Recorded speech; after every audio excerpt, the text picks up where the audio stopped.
Optimal Control for Robotics 렉처 3 강의 이어서 진행하도록 하겠습니다. 렉처 2에서 저희가 배웠던 내용을 다시 한번 언급을 해보자면, 저희는 렉처 2에서 LQR에 대한 내용을 배웠고요. 그래서 LQR이 어떤 식으로 이루어지는지에 대해서 주로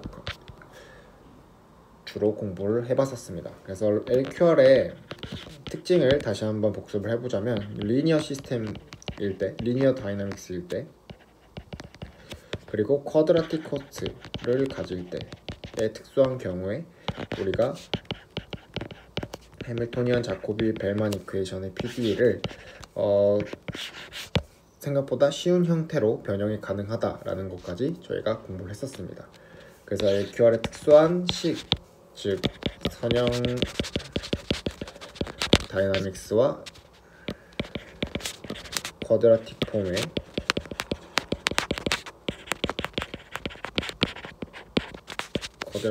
폼의 코스트를 넣게 되면, 여기가 아니죠, 이 식에 넣게 되면 생각보다 간단한 형태의 행렬 방정식으로 정리가 되더라.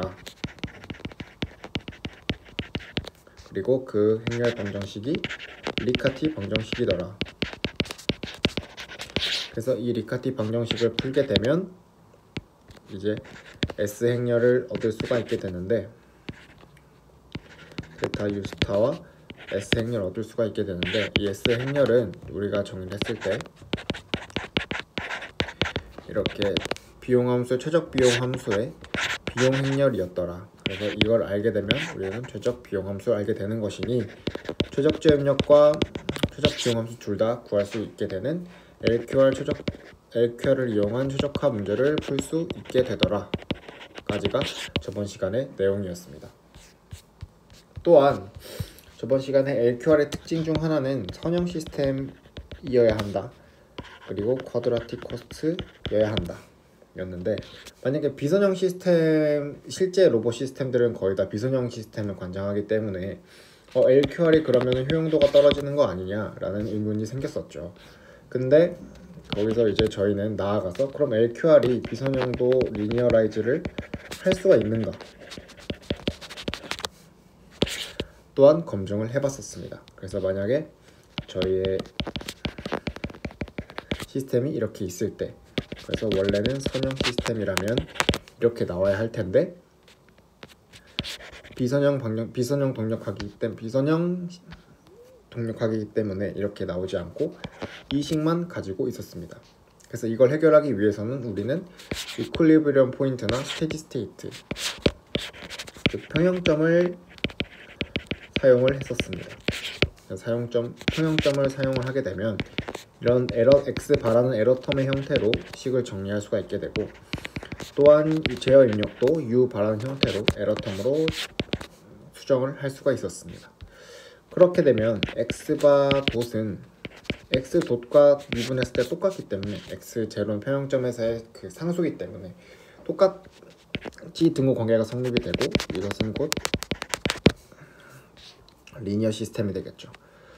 그렇게 되면 우리는 이거를 비선형 시스템이기 때문에 테일러 시리즈로 저희가 근사를 했었습니다. 1차까지만 저희는 채택을 해보겠습니다.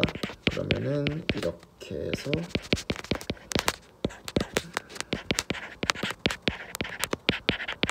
이렇게 하면은 이렇게 테일러 시리즈 근사가 1차까지 완료가 되고, 그렇다면 곧 이것은 U바가 아니고 X바, 그리고 여기가 U바.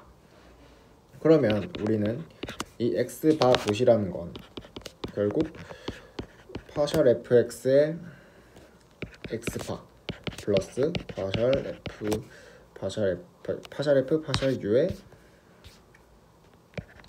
U바라는 형태가 나오게 될 테고, 그래서 이게 A바, B바라고 하면 결국 비선형 시스템도 A바, X바, B바, U바라는 선형 시스템처럼 변형이 가능했었다. 그래서 LQR이라는 문제도 이런 비선형 시스템을 이런 에러텀을 활용을 해서 선형 시스템으로 근사할 수 있었고, 그렇게 되면 다시 LQR을 푸는데 문제가 없더라. 그래서 비선형인 시스템에서도 리니어라이즈라는 방법을 통해서 옵티멀 컨트롤 문제를 풀 수가 있었습니다. 자, 그래서 이번 시간에는 Iterative LQR이라는 옵티멀 컨트롤의 방법에 대해서 한번 공부를 진행을 해볼 예정입니다. 그리고 DBP라는 옵티멀 컨트롤도 있는데 거의 두 개가 비슷한데 마지막 식을 풀어내는 과정 중에서 딱 한 부분만 다르게 됩니다. 그래서 이 부분이 어디서 다른지, 그래서 이 옵티멀 컨트롤은 어떤 식으로 유도가 되는지를 먼저 알아보도록 하겠습니다. 자, 그러면 ILQR이라는 방법을 공부하기에 앞서서 저희는 지금까지 컨티뉴어스한 타임에 대해서 많은 고려를 해왔습니다. 자, 컨티뉴어스 타임이라는 것은 이제 그 시간을 이렇게 흐름대로 볼 때 딱딱딱 끊어서 보는 게 아니라 아예 연속적인 적분기를 통해서 본다라는 의미였었습니다. 하지만 이제 ILQR 같은 경우는 이제 어떤 시점이 있을 때 이 시점에서 이 시점을 보고 이 시점에서 이 시점을 보는 이런 백워드 패스라는 기법을 사용합니다. 그래서 이 백워드 패스라는 기법을 사용하려면 이런 연속적인 시간 텀이 아니라 이렇게 이산화돼서 딱딱 끊어지는 시간 텀이 필요하게 됩니다. 그래서 우리는 먼저 ILQR에 들어가기 앞서서 Continuous Time이 어떻게 Discrete Time으로 바뀌게 되는지, 이 두 차이점은 뭔지를 먼저 설명드린 후에 ILQR로 넘어가도록 하겠습니다. 깨끗하게 하고, 먼저 Continuous Time은 저희가 지금까지 많이 봐왔던 리니어 시스템이 이렇게 있다고 했을 때 타임이 이제는 인바리언트 하지 않고 바리언트라고 가정을 해보겠습니다. 그럼 이제 모두 다 이제 t에 대해서 독립이 아니기 때문에 이런 식으로 표현이 되겠죠. 자, 그러면 디스크리트 타임에서는 어떤 식으로 표현이 되냐라고 봤을 때는 xk 플러스 1이 adxk 플러스 bduk로 표현이 되는 것을 보실 수 있습니다. 그러면 여기서는 이제 x 도시였는데 여기서는 이제 xk 플러스 1이 됐네요. 이게 무슨 차이인가를 먼저 짚고 넘어가는 게 이해가 쉽고 더 디스크리트 타임이 어떤 식으로 동작하는지 이해를 하는 데 더 도움이 될 것 같습니다. 그래서 컨티뉴어스 타임에서 한번 이 식이 어떻게 나오는지 유도를 한번 해보겠습니다. 자, 먼저 저희가 해야 되는 거는 이제 다시 한번 적어보면 BDUK였죠. 그래서 이게 어떻게 이렇게 되는지를 먼저 살펴봐야 됩니다. 그러면 일단은 계산이 복잡하니 일단 B가 없다고 생각을 하고 먼저 진행을 해보겠습니다. 자, 그러면 이렇게 진행이 될 텐데, 자, 이건 저희가 옛날에 많이 공학 수학 시간에 많이 봤던 문제죠. 그래서 이렇게로 바꿀 수가 있습니다.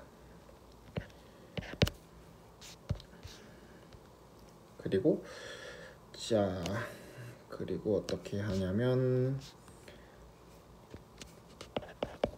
그리고 x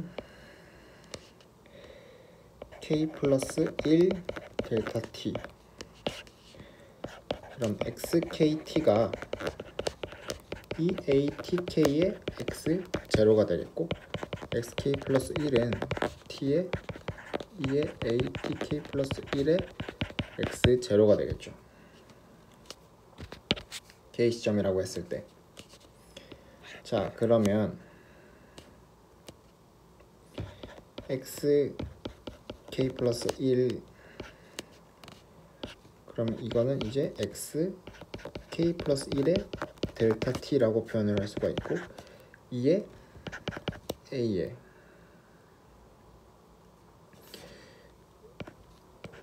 k 플러스 1 kt의 x 제로가 되겠죠. 죄송합니다. 여기 k네요. 그리고 이게 이제 x k 플러스 1 델타 t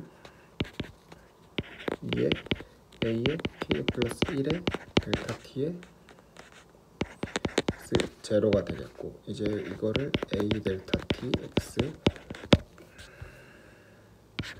전개를 해보면 a의 ak 델타 t x 제로가 되는 것을 보실 수가 있습니다. 자, 그러면 자 ak 델타 t입니다.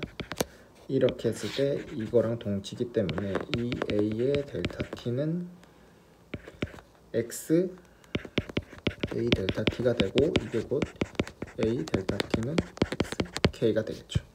그러면 즉 xk 플러스 1은 이 a의 델타 t의 x k가 됩니다.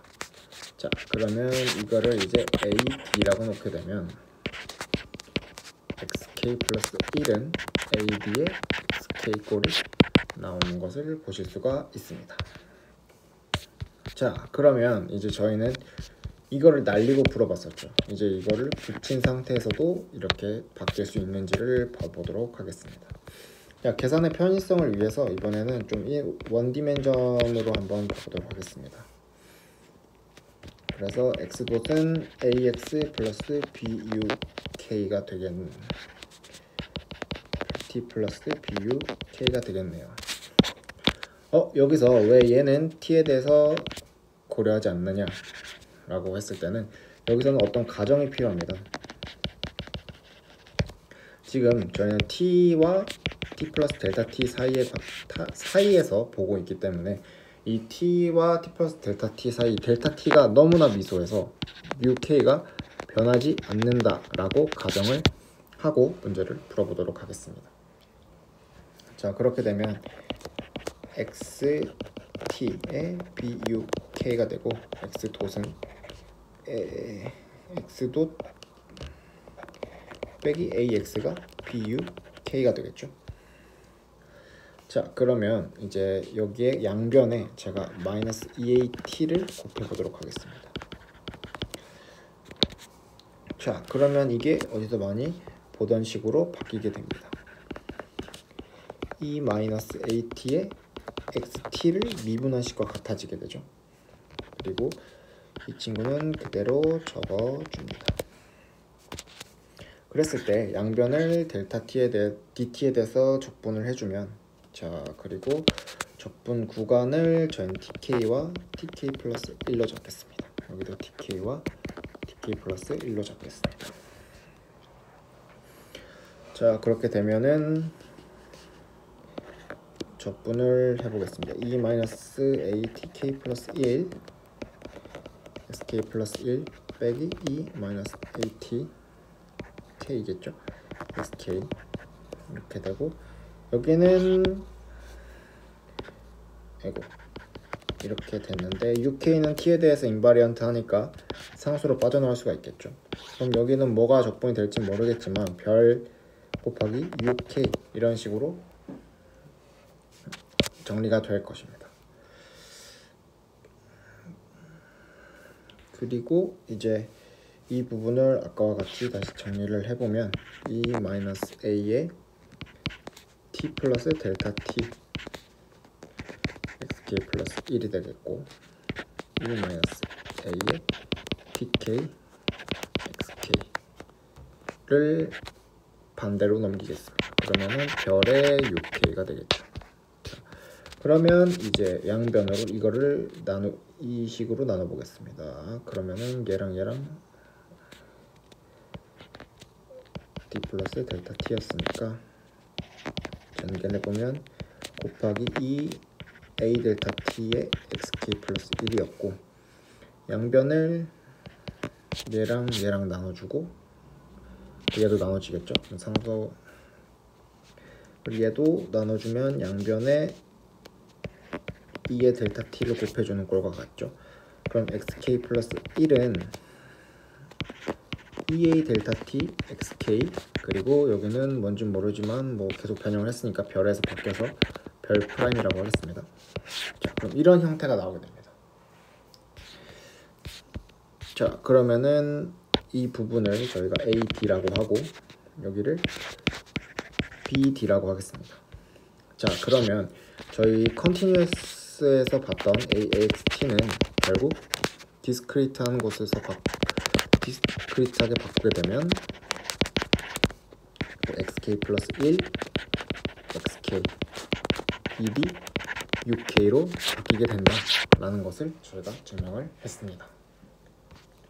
자, 그러면 이제 이산화가 되었기 때문에 이런 반복적으로 Iterative ALQR, ILQR을 풀 사전 준비가 완료가 되었습니다. 그래서 모든 시간 흐름에 대해서 디스크리트하게 분배가 되었고, 이 상황 속에서 ILQR이 어떻게 동작하는지 봐보도록 하겠습니다. 자, 일단은 ILQR이 왜 나오게 됐는지부터 다시 들어가서 설명을 해보겠습니다. 먼저 LQR은 계속 설명을 하고 있지만 리니어 시스템이었죠. 리니어 시스템, 그리고 쿼드라틱 코스트일 때 문제를 풀 수 있는, 최적화 문제를 풀 수 있는 방법이었습니다. 하지만 저희가 조금 더 나아가서 넌리니어 시스템일 때 또 이퀄리브리엄 포인트를 사용을 해서 다시 리니어라이즈를 한 후에 푸는, LQR로 푸는 이런 게 가능하다라고 저희가 지난 렉처 2에서 공부를 했었습니다. 그렇다면 만약에 LQR인데 최적화 문제를 풀 때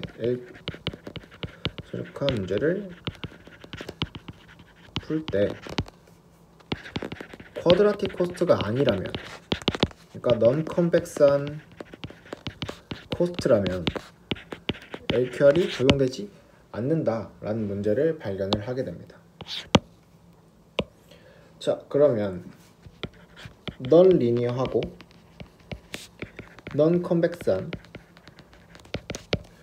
코스트가 있고, 이건 시스템이겠죠. 이렇게 있을 때 이 최적화 문제를 풀 수 있는 방법은 없을까 라고 생각을 해서 나온 것이 Iterative LQR이라는 방법입니다.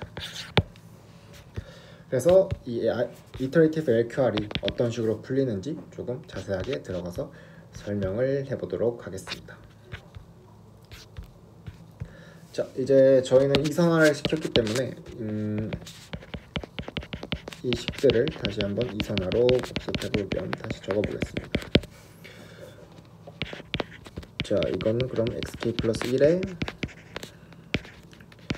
그냥 간단하게 f식을 사용해서 쓰겠습니다. 이렇게 되겠고, 그리고 j도 원래는 0에서 끝까지, 그리고 l xu dt에 lf 여기 합니다.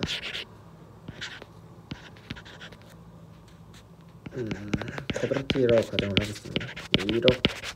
이런 식으로 표현을 했었는데, 이제는 이산화를 해서 k는 0. 먼저 이렇게 적어보겠습니다. 제가 l에 xk에 uk 이런 식으로 표현을 할 수가 있습니다. 하지만 제가 디스크리트하게 타임을 나눠서 좀 구체적으로 생각을 해보면 이 마지막 스테이트에서는 도달을 했기 때문에 더 이상 u에 대한, 그러니까 n 스텝이라고 할 때, n-1 스텝이라고 할 때, 이 스텝에서는 이제 xn이 도달했기 때문에 그 u 텀이 존재를 하지 않습니다. 그러니까 입력을 쏴주지 않고 있는 거죠. 이미 도착을 했기 때문에. 그렇기 때문에 u는 u0에서 un-1까지만 존재를 하게 됩니다. 그래서 저희는 좀 분리를 해주는 게 필요한 거죠. 그래서 k는 0부터 n-1, 그래서 l 여기는 xk, uk가 되겠죠. 플러스 LF의 XN 이런 식으로 나오게 됩니다. 자, 그래서 이 중단에는 결국 스테이트에 대해서 뽑아내는 코스트만 나오기 때문에 이런 식으로 분리가 필요하고, 얘를 이제 터미널 코스트, 그리고 이 친구를 중간에 제어 입력까지 들어간 이 코스트를 러닝 코스트라고 부르기로 했습니다. 그래서 이전 시간에서 이렇게 이런 식으로 분리할 수가 있더라 라는 것을 인지를 해주시면 될 것 같습니다. 자, 그래서 일단 큰 개념은 또 똑같습니다. 결국 옵티멀 컨트롤 문제를 푸는 거기 때문에 ILQR의 목적 또한 똑같습니다. 이 J라는 비용 함수를 미니마이즈 하는 최적 제어 입력을 찾는 겁니다. 그래서 아까 말씀드렸다시피 이런 식으로 U가 시퀀스별로 나오기 때문에 이거는 이제 U0, U1에 U2에 쭉 해서 UN-1의 스타, 그러니까 전체 시퀀스별로 나오게 되는 거죠. U의 최적 제어 입력이 시퀀스별로 나오게 된다. 그래서 이거를 이 시퀀스, 최적 제어 입력 시퀀스를 찾는 게 ILQR의 목적이다 라고 이해를 하고 넘어가 주시면 됩니다. 자, 이제 그러면 조금 더 깊게 좀 더 들어가 보겠습니다. 자, 이렇게 시점들이 쭉 이렇게 있을 때 LQR에서 했던 벨만 최적성의 원리를 떠올려 보겠습니다. 벨만 최적성의 원리는 여기서부터 우리는 여기까지 최적 행동을 할 것이다 라고 했습니다. 여기는 K 시점이라고 할게요. 그리고 여기가 N 스텝. 자, 그러면 벨만 최적성의 원리는 그럼 여기서부터 여기까지도 최적의 행동이고, 그러면 전체가 최적이라면 여기서도 최적이고, 나아가서 이 작은 스텝 하나까지도 최적의 행동이어야 하지 않느냐 라는 게 벨만 최적성의 원리였습니다. 그래서 저희는 새로운 value 펑션이라는 것을 정의를 하게 될 텐데요. value 펑션이라는 것은 이제 비용 함수, K 시점에서, 여기가 K 시점에서 내가 최적 행동을 했을 때 얻을 수 있는 가장 최소한의 함수, 최소한의 비용이라고 생각을 해주시면 됩니다. 그래서 K 시점에서 얻을 수 있는 최소한의 비용 함수 값이 VKX다 라고 정의를 해보겠습니다. 자, 그렇게 되면 우리는 VK 플러스 1도 여기 K 플러스 1 스텝일 때 정의를 할 수가 있겠죠. 자, 그럼 여기서 여기까지는 K 시점에서 내가 최적 행동을 했을 때 가장 최소로 얻을 수 있는 비용 함수이기 때문에 VKX라고 정의를 했습니다. 그럼 우리는 K 플러스 1만큼 갔을 때 종단까지 이르는 최소 비용은 VK 플러스 1에 SK 플러스 1이 되겠죠. 얘는 VKXK가 되겠죠. 자, 그러면 벨만 최적성의 원리는 그럼 여기도 이 K와 K 플러스 1 여기 사이도 최적이 되겠다라는 게 벨만 최적성의 원리였고, 지금 기억해 주실 거는 이 두 개를 기억을 해 주시면 됩니다. 네, 그래서 이제 벨만 최적성 원리에 따라서 VKX를 우리가 또 분리를 할 수가 있겠죠. 자, 방금 말씀드렸던 것처럼 이만큼이 VK 플러스 1이었을 거고, VK 플러스 1이었을 거고, 그러면 내가 여기에 해당하는 현재 비용이 VK의 XK UK겠죠. 순간의 비용이. 그러면 최적성의 원리에 따라서 그러면 이것 또한 최소가 돼야 되지 않느냐 라고 해서 이런 식으로 분리를 해줄 수가 있습니다. 잠시만요. 이렇게 해서 LK, XK, UK 더하기 이렇게 분리를 해줄 수가 있습니다. 자, 이렇게 분리를 해서 봤을 때 저희는 이 식을 미니마이즈 하는 게 결국 이 문제를 푸는 목표가 되겠죠. 자, 하지만 여기서 문제가 생기게 됩니다. 저희는 LQR을 풀 때 여기가 선형, 여기가 쿼드라틱이었고, 자, 이 xk 플러스 1도 저희는 바꿀 수가 있죠. fxk의 uk겠죠. 자, 근데 LQR에서는 이게 리니어였기 때문에 풀릴 수가 있는데, 지금은 이 친구도 넌 컨벡스, 이 친구는 비선형해서 전부 비선형으로 갇혀 있기 때문에 직접 최소화가 불가능하게 됩니다. 그래서 우리가 해줘야 할 것은 선형화와 컨벡스화를 보장을 해줘야 한다 라는 것입니다. 자, 그럼 그걸 어떻게 해줘야 하냐를 차근차근 진행을 해보도록 하겠습니다. 그래서 일단 이니셜 값이 있다고 생각을 해볼게요. 그래서 이게 저기 이니셜, 이게 x 시퀀스가 되겠죠. x 바라고 놓겠습니다. u 바라고 되겠죠. 자, 그러면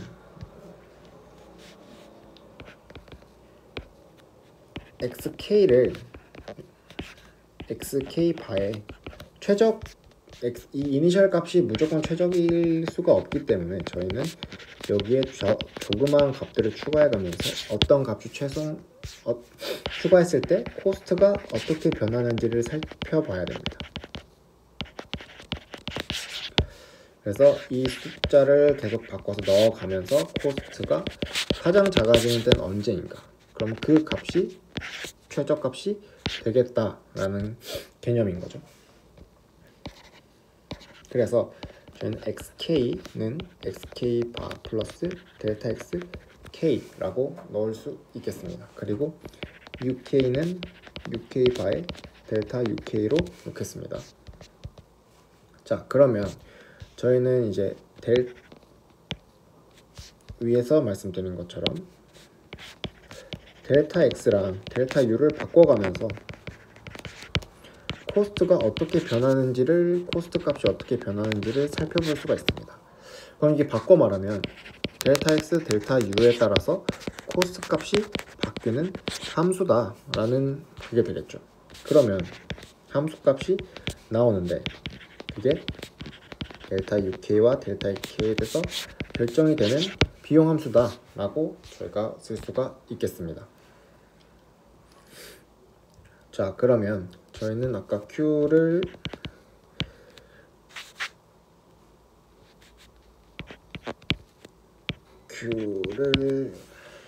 분리를 할 수가 있다라고 말씀을 드렸죠. 이런 식으로 제가 분리를 해볼게요.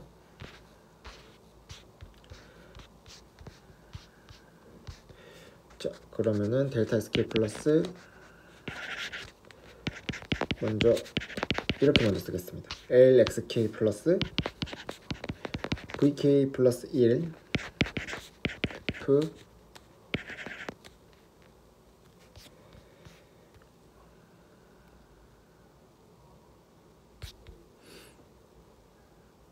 잠시만요. 네, 이렇게 써보겠습니다. SK UK에다 델타 UK 이렇게 분리를 할 수가 있겠죠.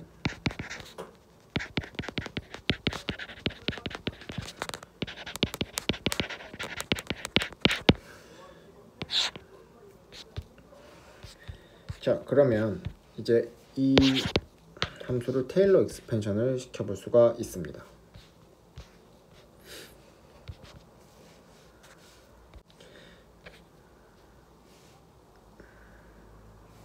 그러면 이제 QK는 00고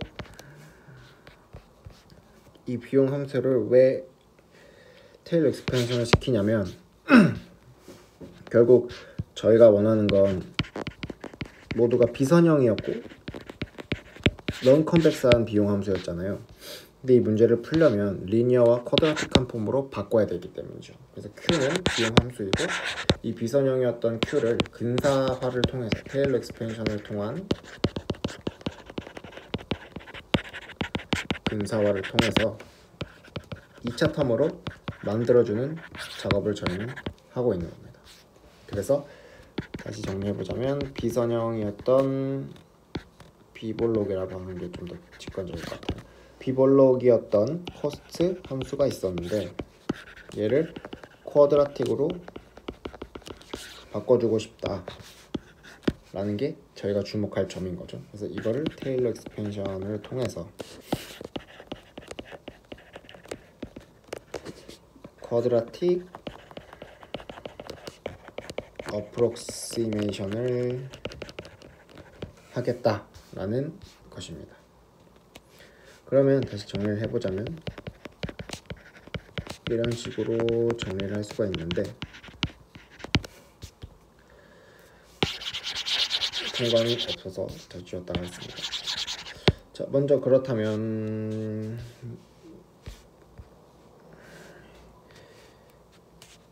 이 텀들을 먼저 간소화 시킨 다음에 계산이 너무 복잡해서 텀들을 먼저 정리를 하고 시작하도록 하겠습니다. 자, 여기서 이제 약속을 하게 될 텐데요. 이 K는 시점이기 때문에 상관이 없고 이제 X와 U의 관점에서 이게 변수기 때문에 봐보도록 하겠습니다. 그래서 Q라는 거에 밑에 점자 X를 쓰면 이제 이렇게 1차 미분을 했다라고 보도록 하겠습니다. 그러면 QXX는 이제 델타 Q의 2궤도겠죠. 파셜 2궤도겠죠. Q의 2궤도. 그리고 이제 여기에 콤마 K를 붙이면 K일 때, 시간이 K일 때 이런 식으로 나타내도록 하겠습니다. 그럼 XU는 델타 Q를 UX 콤으로 했고 여기에 K가 붙으면 시점이 K일 때 이렇게 계산의 용이성을 위해서 이렇게 공식을 약속을